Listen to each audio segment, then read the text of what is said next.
ગુજરાતના સૌરાષ્ટ્ર પ્રદેશનું બૃહદ ગીર. સાગના સૂકા પાંદડાઓ અને જ્વાળામુખીના કાળા પથ્થરો વચ્ચે શ્વાસ લેતું આ જંગલ કોઈ સામાન્ય વન નથી, પણ સાક્ષાત પ્રકૃતિનું ધબકતું મહાકાવ્ય છે. અને આખા જંગલનો રોમ રોમ જેના હોવા માત્રથી ધબકે છે એ છે ગીરનો સાવજ. ગીરના આકરા તાપ અને ગીચ ઝાડીઓએ એને ડાલા મથ્થાનો વિશિષ્ટ શણગાર આપ્યો છે. એના માથા પરની આછી કેશવાળી એ કોઈ અપૂર્ણતા નથી, પણ જંગલના પાંદડાના સહેજ સળવળાટને સાંભળવા માટે ખુલ્લા રહેતા કાનની સગવડ છે. આ જંગલનો મુગટ ભલે સિંહ પહેરતો હોય, પણ તેની અસલ રખેવાળી ગીર ગજવતી સિંહણ કરે છે.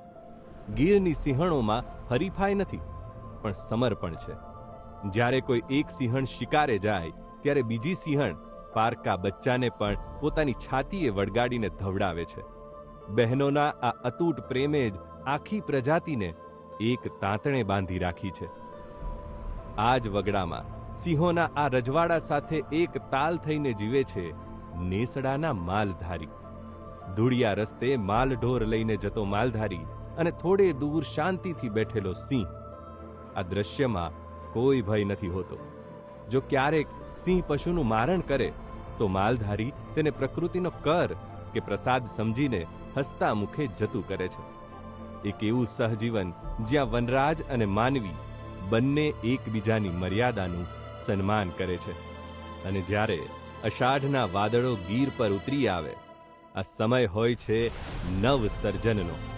જ્યારે વનરાજ પોતાની નવી પેઢીને જન્મ આપે છે. આ પવિત્ર કાળમાં માણસજાત જંગલના ગર્ભગૃહમાંથી સદંતર બહાર નીકળી જાય છે. નવી જન્મેલી આંખો જ્યારે પહેલીવાર ગીરને જુએ ત્યારે કોઈ દખલગીરી નથી હોતી. આપણો આ શૂન્ય હસ્તક્ષેપ જ એમના માટે સૌથી મોટી ભેટ છે. આ જ શાંતિ અને સુરક્ષાનું પરિણામ છે કે એક સમયે માત્ર 20 કે 22ની સંખ્યામાં બચેલા સિંહો આજે અંદાજિત 900ની ડણક સાથે આખું સૌરાષ્ટ્ર ગજવી રહ્યા છે. સંરક્ષણના પગલાઓ, સરકારશ્રી તથા સમગ્ર વન વિભાગની મહેનત, ગાર્ડ તથા ટ્રેકર્સની રાત દિવસ જાગતી આંખો અને સ્થાનિક માલધારીઓના પ્રેમને કારણે આજે એશિયાટિક સિંહોનું એકમાત્ર ઘર એમના વિકાસનો પાયો બની રહ્યું છે. આ સફળતાને વધુ વિશાળ બનાવતા આપણા પ્રધાનમંત્રી માનનીય શ્રી નરેન્દ્ર મોદીજીના સફળ નેતૃત્વ અને પ્રકૃતિ પ્રેમી દીર્ઘદૃષ્ટિથી સિંહોનો વિસ્તાર 20,000થી વધીને 35,000 ચોરસ કિલોમીટર સુધી પહોંચ્યો છે. એટલું જ નહીં, આજે બરડાનું જંગલ પણ તેમના વસવાટ અને નવજીવન માટે એક નવું સરનામું બન્યું છે. આ વિશ્વ સિંહ દિવસે આપણે સંકલ્પ લઈએ કે સિંહની પજવણી અટકાવીએ અને ગીરને સ્વચ્છ તેમજ દરેક પ્રકારના પ્રદૂષણથી મુક્ત રાખીએ.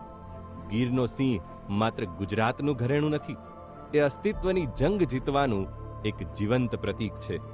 આપણો પ્રાચીન વારસો છે. આ ગર્જના માત્ર સિંહની નથી, પ્રકૃતિના અખંડ વિજયની છે.